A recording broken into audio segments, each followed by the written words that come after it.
नमस्कार। आप देख रहे हैं धाह न्यूज और मैं हूं अभिषेक मिश्रा।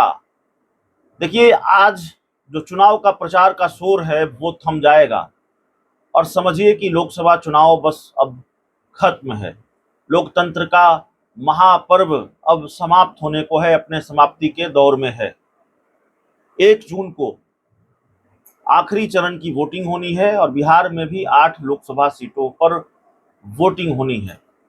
बिहार में जिन 8 लोकसभा सीटों पर वोटिंग होनी है, उन 8 लोकसभा सीटों की लिस्ट में काराकाट, बक्सर और जहानाबाद भी है। ये वो 3 सीटें हैं जिस पर त्रिकोणीय लड़ाई है और जिस पर कांटे की लड़ाई है। देखिए, आठों की जो 8 लोकसभा सीटें हैं वो बीजेपी के लिए चिंता का विषय है, एनडीए के लिए चिंता का विषय है, जेडीयू के लिए चिंता का विषय है, उपेंद्र कुशवाहा के लिए चिंता का विषय है, क्योंकि इसमें से एक भी सीट इंडिया गठबंधन के पास नहीं थी 2019 में। तो एनडीए को जो है वो खोना है और इंडिया गठबंधन को जो है वो पाना है। पाने के लिए बहुत कुछ है इंडिया गठबंधन के पास, क्योंकि एक ही सीट, किशनगंज की सीट कांग्रेस जीत पाई थी, तो बमुश्किल खाता खुला था महागठबंधन या इंडिया गठबंधन का 2019 में। अब हम बक्सर, काराकाट और जहानाबाद की चर्चा क्यों कर रहे हैं? तो हम बक्सर, काराकाट और जहानाबाद की चर्चा इसलिए कर रहे हैं क्योंकि इन सीटों पर त्रिकोणीय लड़ाई है। और जहानाबाद से ही बात शुरू करते हैं। जहानाबाद में चंदेश्वर चंद्रवंशी, जिनको टिकट दिया है जेडीयू ने, उनके खिलाफ बहुत नाराजगी है पहले से। और चंदेश्वर चंद्रवंशी कोई बहुत भारी बहुमत से नहीं जीते थे 2019 के लोकसभा चुनाव में। बहुत कम वोटों के अंतर से उन्होंने आरजेडी के सुरेंद्र यादव को हराया था। और इस बार सुरेंद्र यादव फिर आरजेडी के टिकट पर चुनाव लड़ रहे हैं, चंदेश्वर चंद्रवंशी जेडीयू के टिकट पर चुनाव लड़ रहे हैं। और कहा जा रहा है कि एंटी इनकम्बेंसी फैक्टर को नजरअंदाज करके नीतीश कुमार ने फिर चंदेश्वर चंद्रवंशी पर भरोसा जताया है, उनको टिकट दिया है।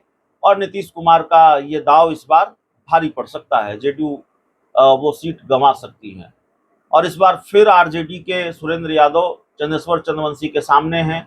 तो एक तो सशक्त उम्मीदवार सामने, दूसरी तरफ नाराजगी क्षेत्र के लोगों की, ये मुश्किल का सबब। और जो तीसरी मुश्किल है जहानाबाद में, वो मुश्किल है डॉक्टर अरुण कुमार। बीएसपी के टिकट पर चुनाव लड़ रहे हैं और डॉक्टर अरुण कुमार जहानाबाद से सांसद रहे हैं। जो जातीय समीकरण है जहानाबाद का, उसमें वो बहुत फिट बैठते हैं। उस जातीय समीकरण में बड़ा प्रभाव है, उन वोटरों में उनका बड़ा प्रभाव है। तो जाहिर तौर पर अगर अरुण कुमार अपना खेल नहीं बना सके तो पूरी तरह से जेडीयू का खेल जरूर बिगाड़ देंगे। इस बात की भी चर्चा है, यह बात भी होती हुई दिख रही है जहानाबाद लोकसभा सीट पर। अब हम बात करते हैं काराकाट में। तो काराकाट लोकसभा सीट की स्थिति आपको पता है, स्थिति और परिस्थिति क्या है। काराकाट लोकसभा सीट पर बहुत मुश्किल है लड़ाई उपेंद्र कुशवाहा के लिए। पवन सिंह ने मुश्किल बढ़ा रखी है। पवन सिंह उस जाति से आते हैं जहाँ जिसका अच्छा प्रभाव है। और अगर जातीय समीकरण की बात करें, और पवन सिंह भोजपुरी के सुपरस्टार, तो सुपरस्टार होने का फायदा भी उनको मिलता हुआ दिख रहा है। लेकिन अब देखना होगा कि वो कितनी मुश्किल बढ़ा पाए हैं उपेंद्र कुशवाहा की, क्योंकि प्रधानमंत्री नरेंद्र मोदी, नीतीश कुमार, चिराग पासवान उपेंद्र कुशवाहा को जिताने के लिए सबने पूरी ताकत लगा दी है। क्या इस पूरी ताकत पर भी पवन सिंह का जो क्रेज है वो भारी पड़ेगा? पवन सिंह का जो स्टारडम है वो भारी पड़ेगा और पवन सिंह यहाँ से उपेंद्र कुशवाहा को हरा पाने में सफल होंगे? ये देखना पड़ेगा। बक्सर की सीट की अगर बात करें तो बक्सर में आरजेडी के उम्मीदवार हैं सुधाकर सिंह और बीजेपी के उम्मीदवार हैं मिथिलेश तिवारी। मिथिलेश तिवारी की मुश्किल यह है कि भीतरघात का खतरा भी है। अश्विनी चौबे, जिनका टिकट काट कर उनको टिकट दिया गया है, वो बड़े नाराज हैं।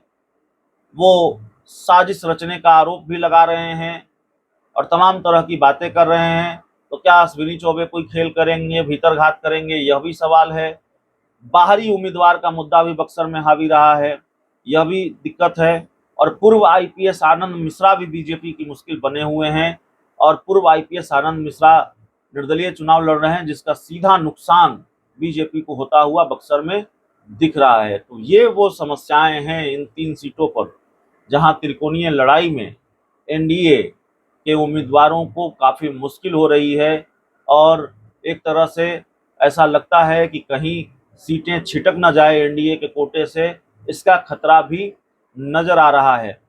तो बिहार में जो आखिरी चरण की वोटिंग है उस पर हमारी नज़र बनी रहेगी, लेकिन हमने 3 सीटों के बारे में चर्चा की है जो आखिरी चरण की सीटें हैं और जिन पर वोटिंग होनी है, वहाँ क्या दिक्कत है, वहाँ क्या समीकरण है।